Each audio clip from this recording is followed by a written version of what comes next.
So I decided to give you my quick recipe or secret to tea. I did use two tea bags today. I don't always, but one is black tea from, oh, this is the red one. This is a red berry tea. Celestial Seasonings is a very popular American brand, and this is tea from Aldi's in England when I went to London in December, and I know I still owe you videos from then. So I might work on those this week as like my break. So I boil my water in a mug in the microwave for 2 minutes. I put the tea bags in, 2 minutes.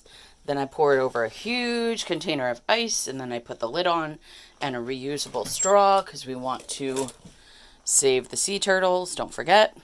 So this also works for Jello, except that you would use half the ice. So good luck. Hopefully you like my recipe. Hopefully you try it out. This is a way to get low calorie liquids in you. Usually I use something that's calorie free, so Splenda or stevia. Once in a while I'll use a teaspoon of sugar, but a teaspoon of sugar for that large of a drink is not a lot, considering there's probably like 20 teaspoons of sugar in a 20-ounce soda. So have a good one. Hopefully you like my watermelon. Watermelon. Corn. I'm ready. Summer's here.